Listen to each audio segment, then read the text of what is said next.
Okay, welcome back. We are going to do educational series episode 2, and this is going to be what is federalism. Okay, federalism, another one to know if you're getting into politics, very important. So federalism is a system. Remember the video, this is a system, not a form. So federalism is a system of government in which power is divided between a central government and its states or provinces. So power is held by both of these entities. So this division of powers is typically written in a constitution of some kind, and it allows each level of government to operate within its own sphere of authority. So they can both do their own thing. Generally, the states or provinces have to abide by certain federal laws. And so usually the federal law is supreme to the state law. But in a federalism system, there is power reserved to these provinces, states. In the United States, for example, the states reserve certain powers that the federal government cannot get rid of.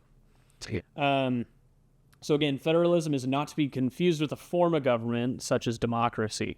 Or a monarchy. So those are forms. Again, we're talking about federalism. This is a system of government. Almost got it mixed up. See how easy it is? Okay, so the key features of federalism. Obviously, the biggest key and probably the most important key is the division of powers. So in a federal system, the powers of government are divided between the national government and the state or regional governments, like I said. Some powers are exclusive to each one, while others may be shared.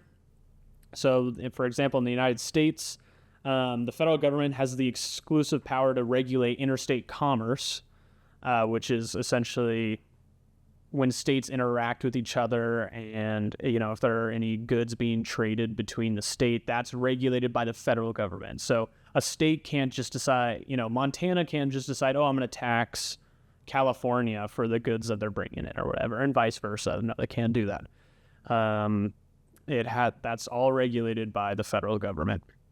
While on the other hand, states, they have the authority on matters like education and local law enforcement. So the states handle that. The federal government does not handle that. Another key feature of federalism is a constitutional framework. So again, like I said, generally there's a constitution that lays out these powers to the federal government and to the state governments.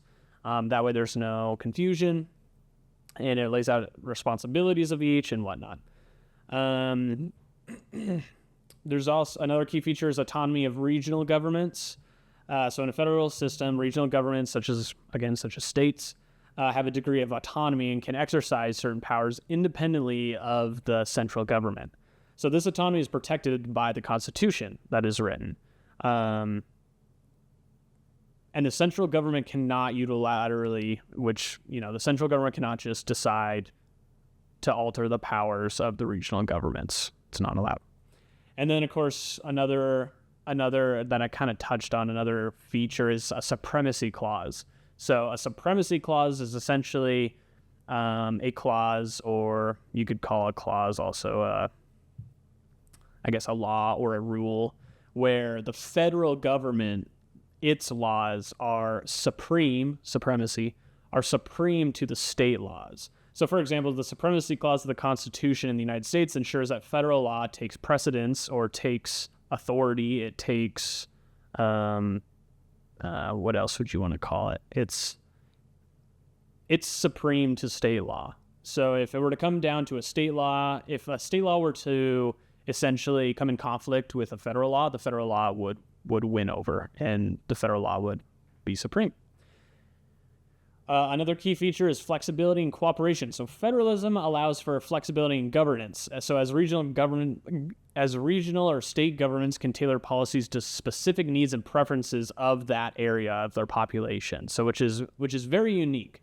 And it's very nice when you have a country that's enormous. So the United States is a good example because the population who lives in, maybe rural Montana, Wyoming, are going to live completely different lives, different climates. They're going to have different skills. They're going to be doing different things than, people in Texas or even California, where industry is much bigger thing. There's a lot more people.